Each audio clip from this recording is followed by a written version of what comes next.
Инфраструктурата е една од главните проблеми со кои се соочуваат лицата со попречености во видот во државата, но и во соседните држави. Потребно обележани места за движење, звучни семафори и поголема прифатеност во општеството. Во соседна Бугарија се работи доста на инфраструктурата, но има уште низ работи кои треба да се променат. На която ще се явявате в бъдеще. Мислам дека државата достоинствено се грижи за слепите лица, придонесуваат за нив. Но кај инфраструктурата мислам дека треба да се работи и истата да се подобри. Треба државата да создаде простор за слепите лица да можат да излезат од дома, да се движат и да бидат дел од општеството. Вака се ограничени, стојат во едно место.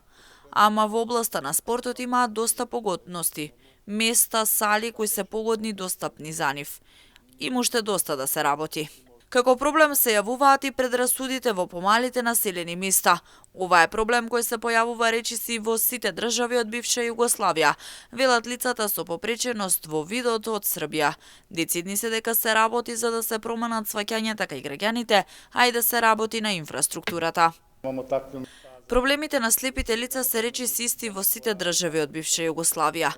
Предрасудите спрема слепите лица се големи, особено во помалите средини.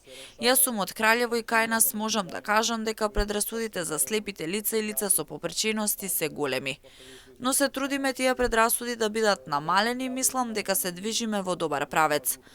Недостига и инфраструктура, немаме патека за нас, нема звучни семафори, тоа е генералниот проблем. Во некои поголеми градови има дел од ова, односно се работи на подобрување на инфраструктурата за слепите лица. Слична е ситуацијата и во државата, но во Штип се забележени доста подобрување кога е во прашање инфраструктурата. Председателот на Сдруженијето на слепи лица од Штип вели дека активности има и напорите се овие лица да излезат од своите домови и да може да се социјализираат. Ние овде во Штип правиме повеќе активности со цел да ги извадиме од дома слепите лица, за да видат дека да ги мотивираме дека животот не е само она негативна, туку и позитивна страна. Со самиот концерт и со вакви активности да ги натераме да мислат позитивно на животот.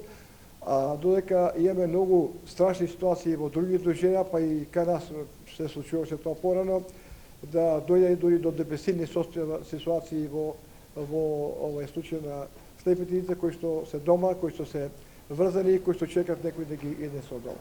Инфраструктурно се работи, добро е, имаме веќе снижени тротоари, имаме семафори, знаци кои што се поставени на своето место, обетно место, да дозволат движење по тротоарите на слепите лица, на лицата во колички, на родителите со мали деца во колички, така што тоа е едно големо неслување.